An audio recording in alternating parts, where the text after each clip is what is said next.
नमस्कार, आप देख रहे हैं किलांचल टाइम्स और मैं हूं आपके साथ सपना ठाकुर।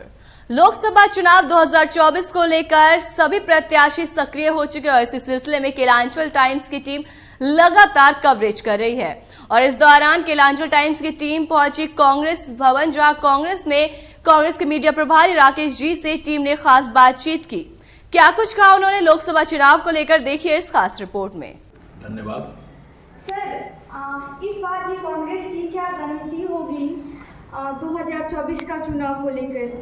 नहीं, देखिए रणनीति की कोई बात नहीं है, क्योंकि हम लोग लगातार जनता के संपर्क में हैं और जिस प्रकार लोकतंत्र की हत्या की जा रही है, जिस प्रकार आम आदमी के आवाज़ों को दबाया जा रहा है, तो स्वाभाविक तौर पे महंगाई है, बेरोजगारी है, देश की गिरती अर्थव्यवस्था है, तो इन तमाम चीज़ें हमारे लिए मुद्दा होगा लोकसभा के चुनावों में।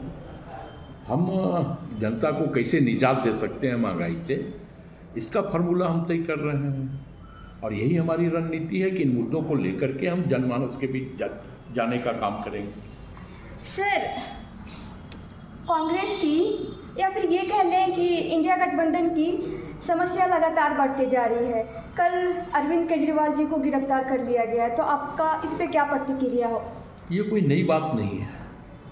2014 के बाद से लगातार अगर आप आंकड़ों को उठा करके देखें तो 95% विपक्ष के नेताओं के ऊपर ईडी की कार्रवाई हुई है और उन 95% जिन पर विपक्ष के नेताओं के ऊपर कार्रवाई हुई है उन पर कोई आरोप आज तक सिद्ध नहीं हुआ है। मतलब जो विपक्ष का नेता प्रधानमंत्री की आंखों में आंखें डाल करके प्रश्न कर रहा हो, उनके दरवाजे तक ईडी पहुंचती है और जिसे प्रधानमंत्री जी स्वयं भ्रष्टाचारी कहते हैं, पब्लिकली मंच से कहते हैं, उसको राज्य का उप मुख्यमंत्री बना देते हैं। जिसके ऊपर भ्रष्टाचार का प्रधानमंत्री और भारतीय जनता पार्टी बुकलेट जारी करती है, उसको किसी राज्य का मुख्यमंत्री बना देती है।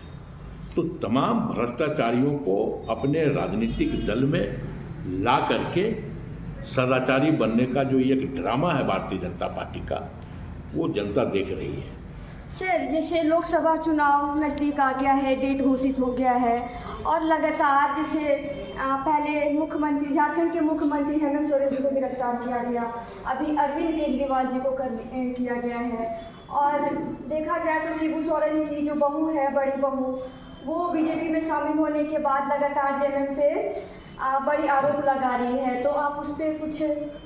देखिए, मुझे ये लगता है कि जो लोग पार्टी छोड़ के गए हैं या इंडिया गठबंधन छोड़ के गए हैं, वो किसी न किसी दबाव में गए हैं, क्योंकि जिंदा मछली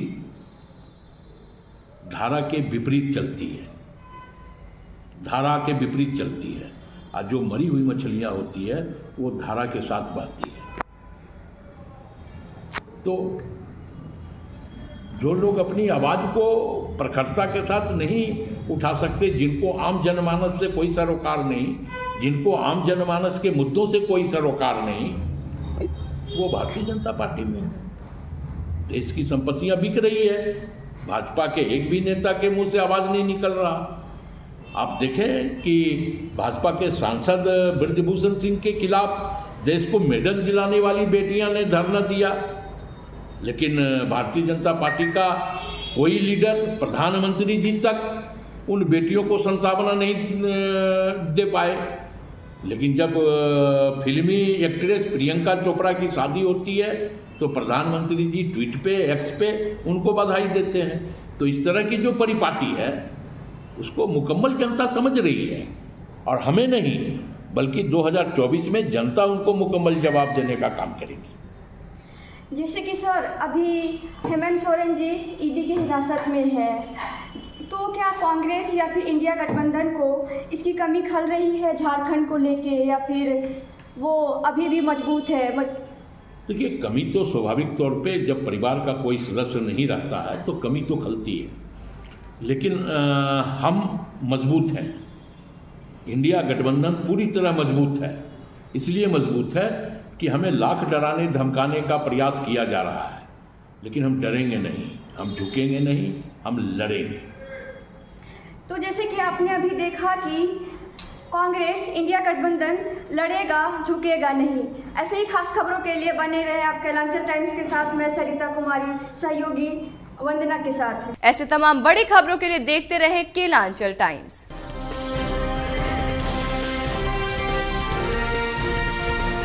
केलांचल टाइम्स, हर खबर पर हमारी नजर।